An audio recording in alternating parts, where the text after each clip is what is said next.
Bonjour à toutes et tous. Bienvenue dans La tête d'un CEO, le podcast qui vous inspire à entreprendre.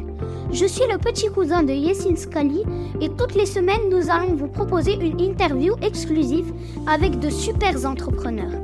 N'hésitez pas à vous abonner à ce podcast, ça fera très plaisir à mon cousin. Merci de m'avoir écouté et je vous souhaite un très bon épisode.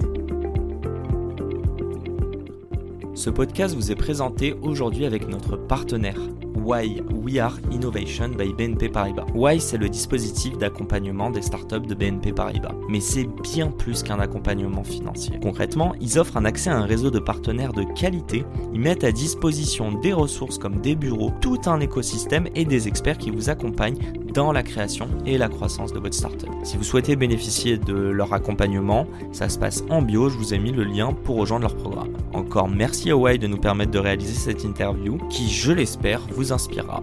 Bonne écoute à tous. Tu as étudié au Canada et tu as monté ensuite Respire. Ouais, Qu'est-ce que Respire ? Respire, c'est une marque de soins naturels haute performance. Je l'ai lancée donc il y a 4 ans et à l'origine, l'objectif était de lancer un déodorant qui soit naturel mais super efficace. En fait, j'ai eu un pépin de santé sans gravité, mais qui m'a fait remettre en question ce que j'appliquais sur mon corps au quotidien, mon hygiène de vie, mon alimentation, les produits cosmétiques. Et les déodorants, ça a été pour moi le premier produit qui a été alarmant, puisqu'il y en a beaucoup sur le marché qui étaient très mal notés sur les applications, notamment... même si toutes les applications n'existaient pas encore en 2017 quand j'ai lancé Respire. Putain, je te dis ça, Yuka. Enfin, c'est à Yuka que je pensais, ça existait ou pas ? Ça existait sur l'alimentation, ça n'existait pas sur la cosmétique. Par contre, il y avait Inky Beauty, enfin, il y en avait déjà d'autres. Ouais. Et en fait, j'ai commencé à chercher un déodorant qui soit plus clean, qui soit mieux noté, qui ne contienne pas de sel d'aluminium qui était déjà controversé. Et alcool ou c'est pas grave ça ? Alcool, c'est pas grave puisque nous, on en avait dans notre premier déodorant. Maintenant, on n'en a plus du tout. Mais dans le premier déodorant, on avait de l'alcool de blé bio. Mais en vérité, il y a pas mal d'ingrédients qui étaient controversés, qui le sont encore, et que je ne voulais plus utiliser au quotidien. Et donc, l'idée de Respire m'est venue de là. Et petit à petit, ça a évolué. En fait, je me suis mise à m'intéresser davantage à la peau, au fonctionnement naturel de notre peau. Et j'ai compris en fait qu'il y a tellement de produits qu'on applique sur notre peau au quotidien, mais qui contiennent des ingrédients insoupçonnés, des ingrédients qui ne sont pas spécialement compatibles avec notre peau et qui entravent même son fonctionnement naturel, alors que notre peau, c'est l'organe le plus puissant qu'on a dans le corps. C'est un organe qui est rempli d'actifs qui travaille tout seul. Il faut savoir que ta peau, elle se régénère toute seule toutes les 28 jours. Donc pas besoin de produits cosmétiques. Donc en vérité, on n'aurait pas besoin de produits cosmétiques. Il s'avère qu'on est tous exposés quotidiennement à la pollution, à du froid, à de l'alimentation qui est pas spécialement exceptionnelle à chaque fois, si on fait pas spécialement attention. Et donc il y a tellement, même les signes de l'âge, enfin tu vois, à partir de 25 ans, il y a des actifs qu'on ne crée plus dans notre peau. Et donc, la cosmétique existe pour ça, c'est pour prendre soin de notre peau. Et nous, chez Respire, on a vraiment cette vocation de venir travailler main dans la main avec la peau, en disant qu'en fait, la peau, c'est une technologie de pointe et qu'il faut s'en inspirer. Main dans la main, peau, voilà. Petit jeu de mots. Non, très bon. J'ai une question à te poser. Le « on », c'est des femmes ou c'est nous tous ? Pourquoi vous ne nous adressez pas, les hommes ? Et je vais te dire une chose, je me suis fait la réflexion l'autre jour. Quel kiff de se rendre beau.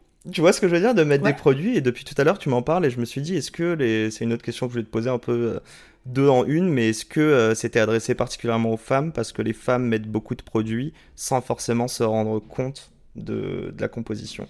Alors, je t'arrête tout de suite. Respire, c'est mixte. Okay. C'est complètement mixte. Et en fait, tous nos produits sont utilisés à la fois par des hommes et des femmes. Il s'avère qu'on cible majoritairement les femmes. Pourquoi ? Parce qu'en fait, c'est les femmes qui vont plus acheter de produits cosmétiques. Je suis une femme, donc je pense que les clientes s'identifient davantage à moi en tant que fondatrice, qui crée clairement des produits à mon image, les produits que j'aime. Quand t'as lancé, tu t'adressais aux femmes ? Parce que c'est facile de le dire à 4 ans plus tard. Quand j'ai lancé, je m'adressais à tout le monde. Et en fait, mon déodorant, c'est marrant, mais tu vois, on s'est lancé via une campagne de financement participatif. Et ça a été 60% de ventes, c'était des femmes, et 40% c'était des hommes. Donc on n'est pas à 50-50, mais on n'est pas non plus à l'extrême. Donc en fait, les hommes utilisent nos déodorants quotidiennement. Arrêtez de vous plaindre. Voilà, exactement. Et on a en plus, on a lancé, quand on s'en parlera certainement des déodorants. On a relancé un déodorant qui est beaucoup plus efficace. Et en fait, c'était des parfums qui étaient peut-être un peu plus féminins dans tous nos déodorants lancés. Et donc, on en a lancé un spécifiquement, parfum menthe eucalyptus, qui est extrait pour les hommes. Okay. Alors, moi, je l'utilise aussi parce que je l'adore et j'aime dire que tout est mixte et qu'en fait, la formule change rien à part le parfum. Mais comme ça, les hommes peuvent davantage se retrouver dans nos produits. Bon, on a mis les pieds dans le plat, on sait de quoi on va parler. J'ai juste une petite question. Première chose en arrivant, donc on est dans vos super locaux, merci de l'accueil. Merci à toi. Vous êtes pas beaucoup, hein? Vous êtes combien? Sauf qu'on n'est pas beaucoup. Ouais. Tu pensais qu'on serait combien? Bah pour une boîte qui communique autant, alors j'ai fait mes devoirs, donc vous n'avez pas non plus levé de temps. Je crois que vous êtes rentable since day one en plus. Ouais. On va en parler un petit peu de tout ça. Je sais pas, allez, au moins une soixantaine, voire tu m'aurais dit 120, j'aurais été oui, bon bah ok. 120. I don't know. Ok, on est 35. 35, full CDI. Non, 35, t'enlèves les 3 associés, t'enlèves 4 stagiaires, et après c'est que des CDI. Tu te considères comme une start-up? Ouais, alors c'est difficile à dire, parce que tu vois, franchement, pendant 2-3 ans, évidemment, je faisais que dire on est une start-up, on est une start-up. À un moment, moi, tout ce qui est définition start-up, scale-up, PME, tout ça, je patauge dans la choucroute et c'est pas grave. Non, mais je suis d'accord. Mais si start-up, c'est de dire qu'on est une marque qui est en croissance, qui va vite, on en est une. Par contre, on a beaucoup l'image des start-up qui crament beaucoup de cash, qui sont pas spécialement rentables. Ça, on l'est pas. Nous, on est une boîte, tu le disais, rentable depuis le début. On n'a pas levé beaucoup d'argent. On croît à une vitesse rapide, mais avec des investissements raisonnables et raisonnés.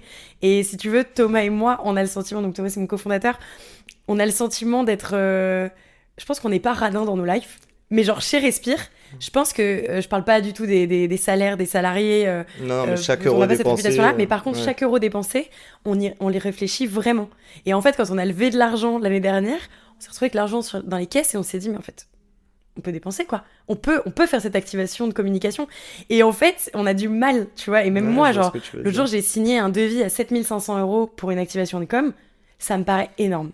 En vérité, c'est rien du tout pour une grosse boîte.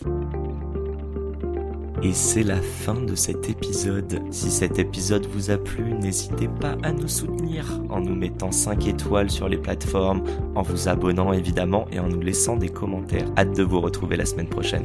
Ciao!